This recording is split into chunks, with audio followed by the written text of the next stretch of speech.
अलबेले किस्सों की दास्तां के सिलसिले शुरू हुए, बनके कहानियां कहानियां।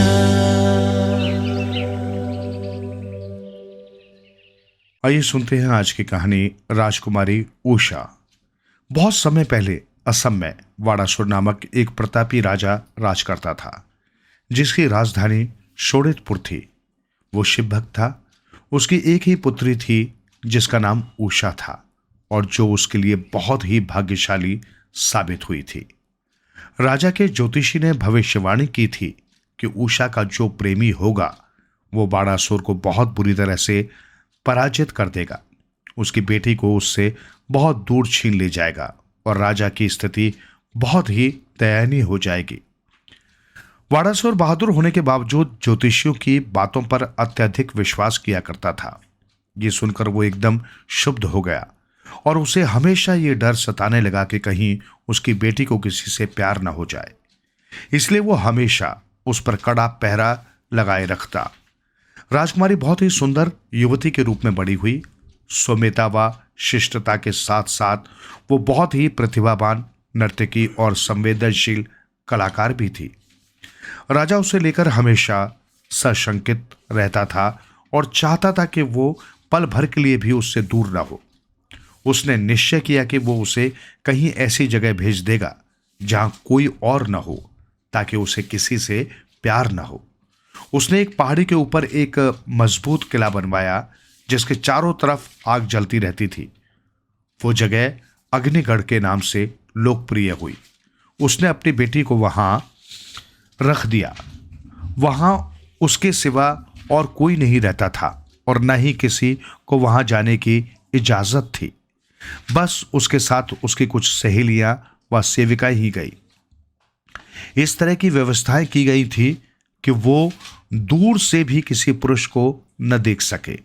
चूंकि वो अपने पूर्ण यौवन पर थी, इसलिए उसके मन में भी किसी पुरुष के सानिध्य की चाह बलवती हो चुकी थी।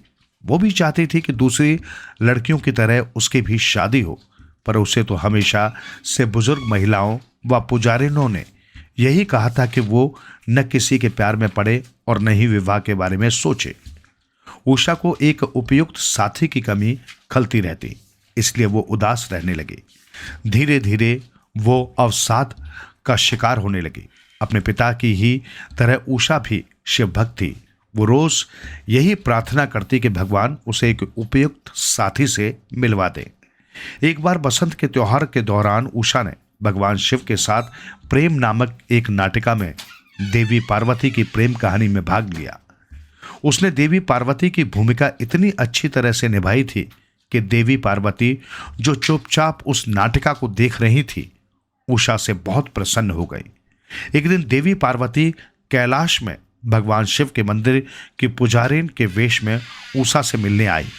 उसकी दशा देख देवी पार्वती व्यथित हो उठी। फिर उन्होंने उषा को आशीर्वाद दिया, तुम्हें जल्दी ही एक प्रसिद्ध शाही परिवार के सबसे सुदर्शन, वीर और प्यार करने वाले पति की प्राप्ति होगी और तुम्हारे पिता का झूठा अहंकार टूट जाएगा। बैसाख शुक्ल द्वादशी मई की 12 तारीख को तुम सपने में अपने राजकुमार को देखोगी और फिर तुम्हारी सारी समस्याएं सुलझ जाएंगी। ये सुनकर उषा शर्मा गई और इस वरदान को स्वीकार कर लिया। उसने अपनी सारी उदासी छोड़ दी और खुश रहने लगी। बैसाख शुक्ल द्वादशी के दिन जब उषा सो रही थी, तो उसने सपने में देखा कि वो समुद्र के किनारे खड़ी है और बहुत ही सुदर्शन व्यक्ति वहां खड़ा उसका इंतजार कर रहा है। वो बहुत प्यार से उसे देख रहा है। वो दौड़ती हुई उसके पास गई और उसने आगे बढ़कर उसे अपने सीने से लगा लिया। फिर उसने बहुत प्यार से उसके गालों पर चुम्बन दे दिया। सेविका द्वारा जगाए जाने पर उसका सपना टूटा। जब उषा की घनिष्ठ सहेली चित्रलेखा ने यह सपना सुना, तो वो समझ गई कि उषा सपने में दिखे उस आदमी से प्यार करने लगी है। अगर उषा की भेंट उस आदमी से हो जाती है तो उषा की प्यार की प्यास बुझ जाएगी। चित्रलेखा बहुत ही अच्छी चित्रकार थी।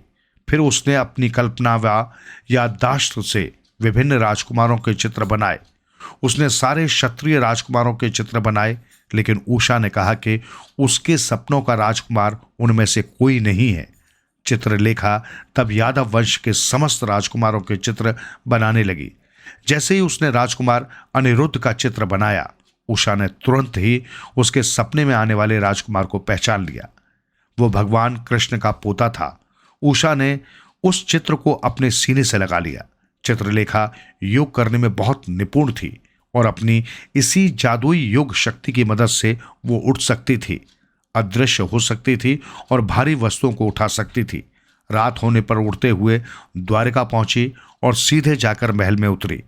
फिर अदृश्य होकर वो अनिरुद्ध के शयन कक्ष में पहुंची, जहां वो अपने चंदन के भारी पलंग पर सो रहा था। उसने उसे पलंग समेत उठाया और उसे अग्निगढ़ ले आई। उसने उसे पलंग सहित उषा के शयन कक्ष में रख दिया। उषा उसे देखकर खुशी से भर गई। अब अनिरुद्ध जागा तो वो उषा को देखकर झूम उठा, क्योंकि उसने भी अपने सपनों में उषा को कई बार देखा था। उन दोनों ने छिपकर विवाह कर लिया। उषा ने अनिरुद्ध को छिपाकर अपने कमरे में रख लिया।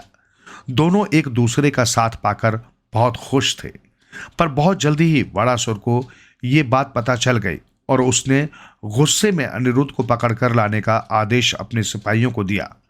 अनिरुद्ध ने गदा का इस्तेमाल करते हुए सारे सिपाहियों को हरा दिया। अब वाणासुर ने अपनी जादुई शक्तियों का प्रयोग किया। उसने अनिरुद्ध को पहले वशीभूत किया, उसके बाद उसे सांपों से बंधवा दिया। ये खबर जल्दी ही द्वारका भी पहुंच गई। यादव ये जान क्रोधित हो उठे और भगवान कृष्ण के नेतृत्व में यादवों ने शोणितपुर पर आक्रमण कर दिया। भीषण युद्ध हुआ। भगवान कृष्ण ने वाणासुर के सारे सैनिकों को वशीभूत कर नींद में सुला दिया और इस तरह आसानी से शत्रु को हरा दिया। वाणासुर ने अपनी हार स्वीकार कर ली। उसने भरे दिल से अपनी पुत्री को जाने की इजाजत दी।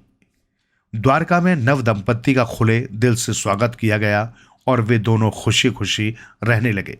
कहा जाता है कि परास्त वाणासुर ने अपनी एक और राजधानी बनाई, जिसे आजकल बयाना कहा जाता है, जो भारत के राजस्थान के भरतपुर जिले में स्थित है। बयाना में उषा मंदिर नाम से एक मंदिर है, जिसका निर्माण राजा लक्ष्मण सेन ने करवाया था। मान्यता है कि इस मंदिर की देवी अपने अविवाहित भक्तों को उपयुक्त वर पाने का वरदान देती हैं। शोणितपुर अब तेजपुर कहलाता है, जो असम का एक शहर है, जहां आज भी अग्निगढ़ है। ये एक प्रसिद्ध पर्यटन स्थल है।